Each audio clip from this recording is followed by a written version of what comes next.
بسم اللہ الرحمن الرحیم۔ السلام علیکم ناظرین، بصیرت ٹی وی کے ساتھ حافظ مدثر فاروق حاضر خدمت ہے۔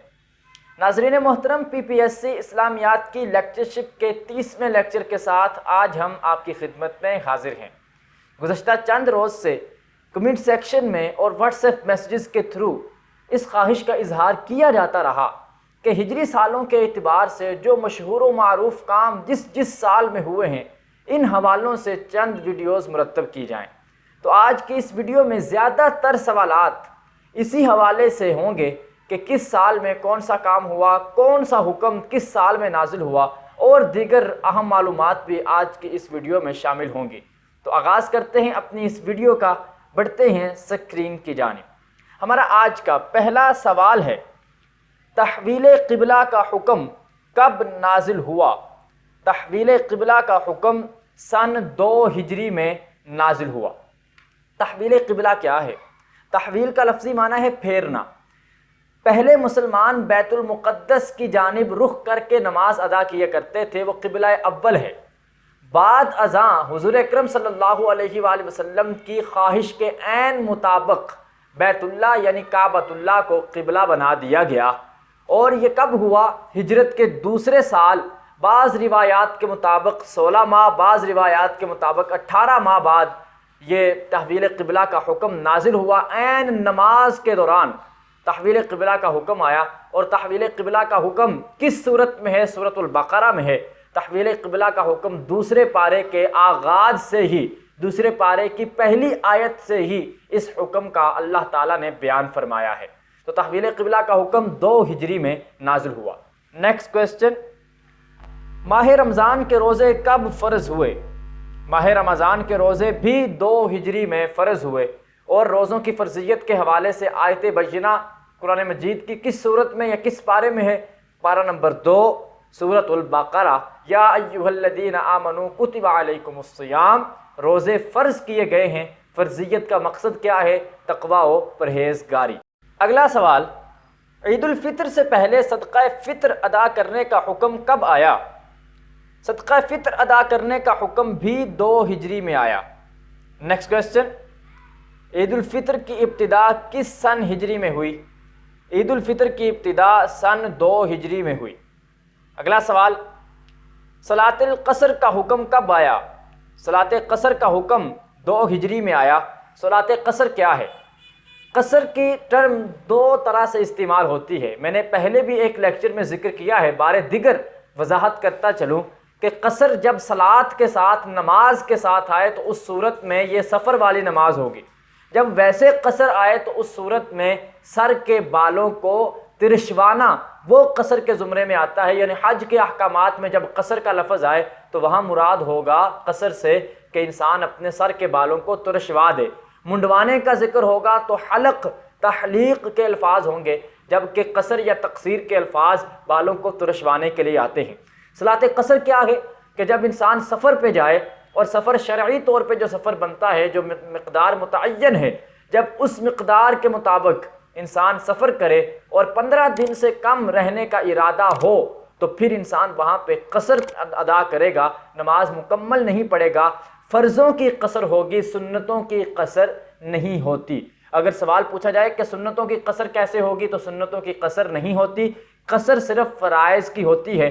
سنت کوئی پڑھنا چاہے تو مکمل پڑھے گا، نہیں پڑھنا چاہے تو پھر یہ اس کے ثوابدید کے عین ثوابدید کے مطابق ہے، پڑھے گا تو بہرحال اسے اجر و ثواب ضرور ملے گا۔ تو قصر کا حکم سن 2 ہجری میں آیا، اور قصر سے مراد سفر کی نماز ہے کہ جو انسان 4 رکعت والی نماز کو 2 رکعت کر کے پڑھے گا، 3 رکعت والی نماز 3 ہی پڑھی جائے گی، جیسے وتر یا مغرب کے فرائض وغیرہ ہیں۔ اگلا سوال، قصاص کا قانون کب نافذ کیا گیا؟ قصاص کا قانون 2 ہجری میں نافذ کیا گیا، اور قصاص کی آیت بھی سورۃ البقرہ میں ہے، کتب علیکم القصاص فی القتلی۔ سورہ بقرہ پارہ نمبر 2 میں ہی قصاص سے متعلقہ آیت ہے۔ تو واضح یہ ہوا کہ قصاص کا حکم 2 ہجری میں ہوا، رمضان کی فرضیت، روزوں کی فرضیت 2 ہجری میں، تحویل قبلہ 2 ہجری میں، اور یہ تینوں احکامات اللہ تعالیٰ نے سورۃ البقرہ دوسرے پارے میں ہی بیان فرمائے ہیں۔ اگلا سوال، دیتوں کا نظام کس سن ہجری میں مقرر ہوا؟ دیتوں کا نظام سن 2 ہجری میں مقرر ہوا۔ نیکسٹ کویسچن، زکوٰۃ کی فرضیت کا حکم کب نازل ہوا؟ زکوٰۃ کی فرضیت کا حکم بھی 2 ہجری میں نازل ہوا۔ اگلا سوال، وحی جلی سے کیا مراد ہے؟ وحی جلی سے مراد قرآن مجید ہے۔ ویسے لفظ کا مطلب کیا ہے؟ وحی کی اقسام ہیں، ایک وحی مطلوب ہے، ایک غیر مطلوب ہے۔ وحی مطلوب کا دوسرا نام وحی جلی ہے، وحی غیر مطلوب کا دوسرا نام وحی خفی ہے۔ مطلوب جس کی تلاوت کی جائے وہ وحی مطلوب کیا ہے؟ قرآن مجید ہے۔ اسی طرح سے وحی جلی وہ وحی جو واضح ہو، پوشیدہ نہ ہو، اس میں کسی قسم کا ابہام وغیرہ نہ ہو، واضح ہو، اور ایسی وحی جلی قرآن مجید ہے، تو اسی طرح سے اسے وحی مطلوب بھی کہتے ہیں۔ اگلا سوال، وحی خفی سے کیا مراد ہے؟ وحی خفی سے مراد حدیث پاک ہے۔ اس سے لفظی طور پہ مراد تو یہ ہے کہ ایسی وحی جو پوشیدہ ہو، کیونکہ قرآن مجید تو باقاعدہ طور پہ فرشتہ لے کر نازل ہوتا تھا اور آیات بینات تلاوت کی جاتی تھی، جبکہ احادیث طیبہ بھی ہیں تو وحی، لیکن وہ ایسی وحی ہے کہ جو پوشیدہ وحی ہے، ظاہری طور پہ وحی نہیں ہے۔ اسی کو وحی غیر مطلوب بھی کہا جاتا ہے، یعنی ایسی وحی جس کی تلاوت نہ کی جاتی ہو۔ نیکسٹ کویسچن، حضرت عثمان غنی نے کس قراءت پر قرآن کے نسخے تیار کروائے؟ حضرت عثمان غنی رضی اللہ تعالی عنہ نے قراءت قریش پر قرآن پاک کے نسخے تیار کروائے۔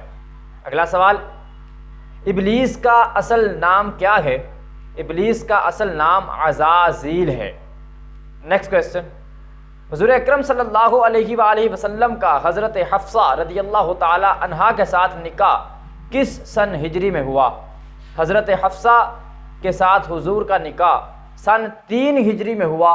حضرت حفصہ رضی اللہ تعالی عنہا حضرت عمر فاروق رضی اللہ تعالی عنہ کی لخت جگر ہیں، فاروق اعظم کی بیٹی ہیں۔ ان کے ساتھ حضور کا نکاح سن 3 ہجری میں ہوا۔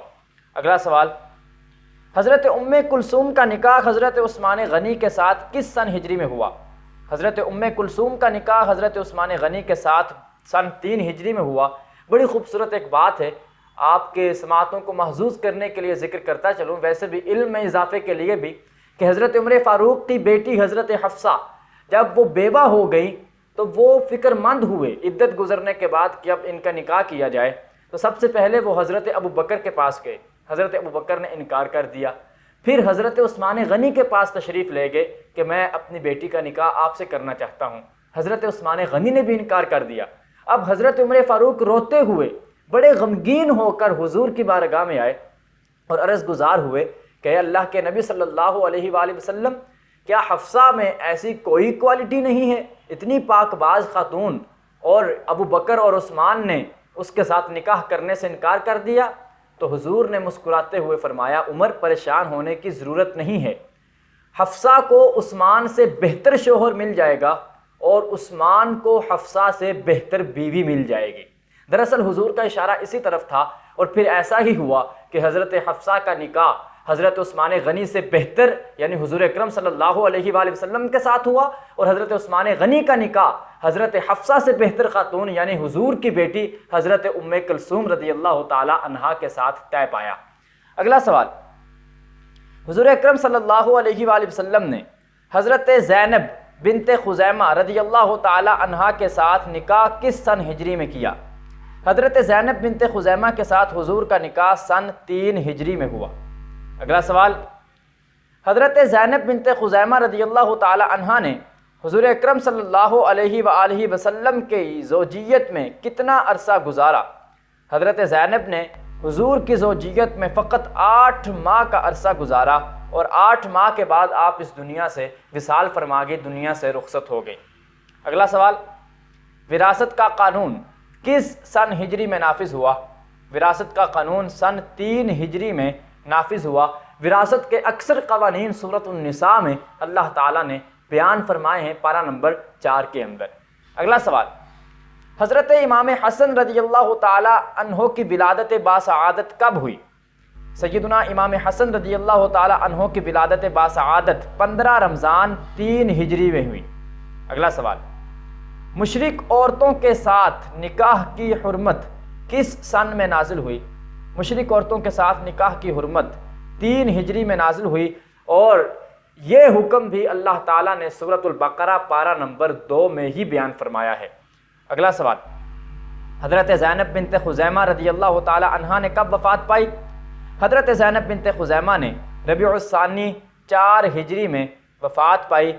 3 ہجری میں آپ کا نکاح ہوا حضور اکرم صلی اللہ علیہ وآلہ وسلم کے ساتھ، اس کے بعد 8 ماہ تک زندہ رہیں حضور کے نکاح کے بعد، اور 4 ہجری میں یہ دنیا سے رخصت ہو گئی۔ اگلا سوال، ام المساکین کے لقب سے کون معروف تھیں؟ ام المساکین کے لقب سے حضرت زینب بنت خزیمہ رضی اللہ تعالی عنہا معروف تھیں۔ نیکسٹ کویسچن، حضرت عثمان کے بیٹے حضرت عبداللہ کا انتقال کب ہوا؟ حضرت عبداللہ کا انتقال 4 ہجری میں ہوا، اور حضرت عبداللہ حضرت عثمان غنی رضی اللہ تعالی عنہ اور حضرت ام کلثوم رضی اللہ تعالی عنہا کے فرزند ارجمند تھے۔ نیکسٹ کویسچن، حضرت عبداللہ بن عثمان کی انتقال کے وقت عمر کتنی تھی؟ حضرت عبداللہ بن عثمان کی عمر انتقال کے وقت 6 ماہ تھی۔ اگلا سوال، حضرت امام حسین رضی اللہ تعالی عنہ کی ولادت باسعادت کب ہوئی؟ امام حسین کی ولادت 5 شعبان 4 ہجری میں ہوئی۔ اگلا سوال، نبی اکرم صلی اللہ علیہ وآلہ وسلم کا نکاح حضرت ام سلمہ رضی اللہ تعالی عنہ کے ساتھ کب ہوا؟ حضرت ام سلمہ رضی اللہ تعالی عنہا کے ساتھ حضور کا نکاح سن 4 ہجری میں ہوا۔ اگلا سوال، حضور اکرم صلی اللہ علیہ وآلہ وسلم کے انتقال کے بعد حضرت ام سلمہ کتنے عرصے تک زندہ رہیں؟ حضور کے انتقال کے بعد حضرت ام سلمہ 48 سال تک زندہ رہیں۔ نیکسٹ کویسچن، حضرت ابو سلمہ عبداللہ کا انتقال کب ہوا؟ حضرت ابو سلمہ کا انتقال 4 ہجری میں ہوا۔ یاد رکھیں کہ سوال پوچھ لیا جائے کہ حضرت ابو سلمہ کا پورا نام کیا ہے، تو جواب یہ ہوگا حضرت ابو سلمہ کا پورا نام عبداللہ ہے۔ ابو سلمہ تو آپ کی کنیت ہے۔ اسی طرح سے حضرت ام سلمہ کا نام ہند بنت امیہ ہے، اور آپ کی کنیت ام سلمہ ہے۔ اگلا سوال، حضرت ام سلمہ کا انتقال کس سن ہجری میں ہوا؟ حضرت ام سلمہ کا انتقال سن 60 ہجری میں ہوا۔ اگلا سوال، حضرت ام سلمہ رضی اللہ تعالی عنہا کی نماز جنازہ کس نے پڑھائی؟ حضرت ام سلمہ کی نماز جنازہ آپ کی وصیت کے عین مطابق حضرت ابو ہریرہ رضی اللہ تعالی عنہ نے پڑھائی۔ نیکسٹ کویسچن، شراب کی حرمت کا قطعی حکم کب نازل ہوا؟ شراب کی حرمت کا قطعی حکم 4 ہجری غزوہ بنو نضیر کے فوراً بعد نازل ہوا۔ نیکسٹ کویسچن، صلاۃ الخوف کا حکم کب نازل ہوا؟ صلاۃ الخوف کا حکم 4 ہجری ذات الرقاع کے موقع پر نازل ہوا۔ بعض اہل سیر اور اہل علم نے یہ قول بھی ذکر کیا ہے کہ صلاۃ الخوف کا حکم غزوہ خندق کے بعد نازل ہوا، لیکن ریسرچ اور تلاش بسیار کے بعد ہم اس نتیجے پر پہنچے ہیں کہ صلاۃ الخوف کا حکم ذات الرقاع کے موقع پر نازل ہوا، غزوہ ذات الرقاع کے موقع پر، اور یہ 4 ہجری کا واقعہ ہے، 5 ہجری کا واقعہ نہیں ہے، اور زیادہ جمہور موقف بھی یہی ہے۔ اگلا سوال، حضرت فاطمہ بنت اسد رضی اللہ تعالی عنہا کا انتقال کب ہوا؟ حضرت فاطمہ بنت اسد کا انتقال 4 ہجری میں ہوا۔ نیکسٹ کویسچن، حضرت فاطمہ بنت اسد کا حضرت علی سے کیا تعلق یا کیا رشتہ تھا؟ حضرت فاطمہ بنت اسد حضرت علی رضی اللہ تعالی عنہ کی والدہ ماجدہ تھیں۔ اگلا سوال، یہودیت قرآن کی روشنی میں کس کی تصنیف ہے؟ یہودیت قرآن کی روشنی میں مولانا مودودی کی تصنیف ہے۔ اگلا سوال، مسجد نبوی کی زمین کن یتیم بچوں کی ملکیت تھی؟ مسجد نبوی کی زمین 2 یتیم بچوں سہل اور سہیل کی ملکیت تھی۔ اگلا سوال، مسجد نبوی کی زمین کا ٹکڑا کتنی قیمت میں خریدا گیا؟ مسجد نبوی کی زمین کا ٹکڑا 10 مثقال میں خریدا گیا۔ ان 2 یتیم بچوں نے گزارش کی تھی، ریکویسٹ کی تھی کہ ہم یہ زمین تحفے میں دیتے ہیں، لیکن حضور اکرم صلی اللہ علیہ وآلہ وسلم آپ خود قیمت ادا کرتے ہیں، حضرت ابوبکر صدیق رضی اللہ تعالی عنہ سے لے کر پیسے دیتے ہیں، اور فرماتے ہیں کہ نہیں، ہم یہ زمین خرید کر لیں گے، تحفتاً عاریتاً یا ہدیتاً نہیں لیں گے۔ اسی سے پتہ چلتا ہے کہ انسان ایسے لوگوں سے کوئی چیز لینے سے گریز کرے کہ جو اس چیز کو دینے کے بعد خود محتاج ہو جائیں گے۔ ہاں، دل رکھنے کے لیے، ان کی دل جوئی کے لیے ان کا اچھا سلوک ضرور کرے، اچھا برتاؤ ضرور کرے، لیکن ایسی چیز نہ لے کہ جس کے بعد وہ خود محتاج ہو جائیں گے۔ اگلا سوال، عرب میں لے پالک بیٹے سے متعلق رسوم و رواج کا خاتمہ کب ہوا؟ ان رسم و رواج کا خاتمہ سن 5 ہجری میں ہوا، اور ان کے خاتمے کی صورت میں سورۃ الاحزاب نازل ہوئی، جو پارہ نمبر 21 اور 22 کے اندر موجود ہے۔ پارہ نمبر 21 کی ابتدائی جو سورہ احزاب کی ابتدائی آیات ہیں، ان میں اللہ تعالیٰ نے لے پالک بیٹے سے متعلق جو رسوم و رواج تھے ان کا خاتمہ کر دیا۔ اگلا سوال، پردہ کے احکام کب نازل ہوئے؟ پردہ کے احکام سن 5 ہجری میں نازل ہوئے۔ احکام پردہ بھی سورۃ الاحزاب کے اندر ہی بیان کیے گئے ہیں اور پارہ نمبر 22 میں بیان ہوئے ہیں۔ اگلا سوال، نبی اکرم صلی اللہ علیہ وآلہ وسلم نے حضرت زینب بنت جحش رضی اللہ تعالی عنہا کے ساتھ نکاح کب کیا؟ حضرت زینب کے ساتھ ذوالقعدہ 5 ہجری میں حضور اکرم صلی اللہ علیہ وآلہ وسلم نے نکاح فرمایا۔ اگلا سوال، حضرت زینب بنت جحش رضی اللہ تعالی عنہا کا انتقال کب ہوا؟ حضرت زینب کا انتقال سن 20 ہجری میں ہوا، اور آپ پہلی حضور کی زوجہ ہیں اور ام المؤمنین ہیں کہ جو حضور کے وصال کے بعد سب سے پہلے جن کا وصال ہوتا ہے، حضرت عمر فاروق رضی اللہ تعالی عنہ کے دور خلافت میں آپ کا وصال ہوا۔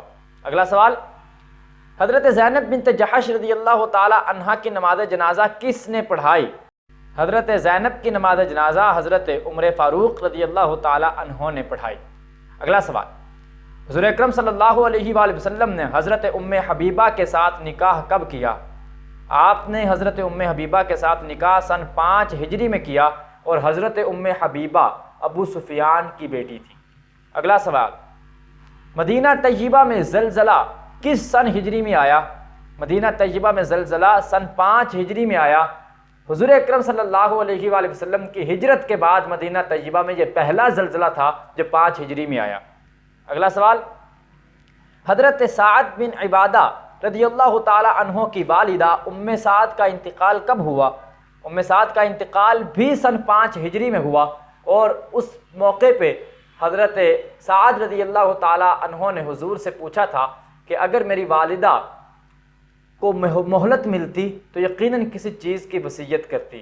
تو حضور نے فرمایا کہ آپ کیا چاہتے ہو؟ انہوں نے عرض کی میں صدقہ کرنا چاہتا ہوں۔ حضور نے فرمایا صدقہ کرو، یقیناً اس صدقہ کا اجر ثواب تمہاری والدہ کو پہنچے گا۔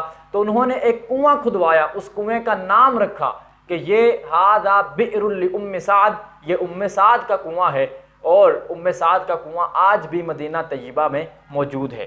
اگلا سوال، مدینہ منورہ میں پہلی مرتبہ چاند گرہن کب لگا؟ پہلی مرتبہ چاند گرہن جمادی الثانی 5 ہجری میں لگا۔ نیکسٹ کویسچن، صلاۃ الخسوف کا آغاز کب ہوا؟ صلاۃ الخسوف کا آغاز جمادی الثانی 5 ہجری میں ہوا، چونکہ پہلی مرتبہ چاند گرہن ہی 5 ہجری جمادی الثانی میں لگا، اور صلاۃ الخسوف اسی نماز کو کہتے ہیں جو چاند گرہن کے وقت ادا کی جاتی ہے۔ خا کے ساتھ ہو خسوف تو پھر اس سے مراد وہ نماز جو چاند گرہن کے وقت ادا کی جائے، کاف کے ساتھ ہو کسوف اس سے مراد وہ نماز جو سورج گرہن کے وقت ادا کی جائے۔ تو پہلی مرتبہ صلاۃ الخسوف مدینہ منورہ میں 5 ہجری میں ہی ادا کی گئی۔ اگلا سوال، ام رومان کا انتقال کب ہوا؟ ام رومان کا انتقال سن 6 ہجری میں ہوا۔ ام رومان حضرت عائشہ صدیقہ رضی اللہ تعالی عنہا کی والدہ ماجدہ ہیں، حضرت ابوبکر صدیق رضی اللہ تعالی عنہ کی زوجہ ہیں۔ اگلا سوال، حج کی فرضیت کا حکم کب نازل ہوا؟ حج کی فرضیت کا حکم سن 6 ہجری میں نازل ہوا۔ یہ بات قابل غور ہے کہ حج کی فرضیت کے حوالے سے بھی کچھ کتابوں میں اور تاریخ ملتی ہے۔ بعض کتابوں میں 7 ہجری، بعد میں 9 ہجری کے الفاظ مذکور ہیں، جبکہ مستند ذرائع اور اتھینٹک سورسز سے جو بات سامنے آئی ہے، منظر عام پہ آئی ہے، وہ یہی ہے کہ حج کی فرضیت سن 6 ہجری میں ہی ہوئی ہے۔ اگلا سوال، حالت احرام میں جنگلی جانوروں کے شکار پر پابندی کس سال عائد ہوئی؟ حالت احرام میں جنگلی جانوروں کے شکار پر پابندی سن 6 ہجری میں عائد ہوئی۔ اگلا سوال، نماز استسقاء کی ابتدا کب ہوئی؟ نماز استسقاء کی ابتدا رمضان 6 ہجری میں ہوئی۔ استسقاء کا لفظی معنی ہے پانی طلب کرنا۔ استسقاء ایسی نماز ہے کہ جو قحط سالی کے موقع پہ ادا کی جاتی ہے تاکہ بارش برسے۔ جب بارش کی طلب ہو اس صورت میں جو نماز پڑھی جاتی ہے اسے نماز استسقاء کہا جاتا ہے، اور نماز استسقاء کی ابتدا رمضان المبارک سن 6 ہجری میں ہوئی تھی۔ ناظرین محترم، اس کے ساتھ ہی ہمارے آج کے اس لیکچر کا دورانیہ مکمل ہوا چاہتا ہے۔ اگلی ویڈیو میں انشاءاللہ العزیز مزید اسی طرح سے چند نئی انفارمیشن اور معلومات کے ساتھ ہم آپ کی خدمت میں حاضر ہوں گے۔ تب تک کے لیے اجازت دیجیے۔ اللہ رب العالمین ہم سب کا حامی و ناصر ہو۔ والسلام۔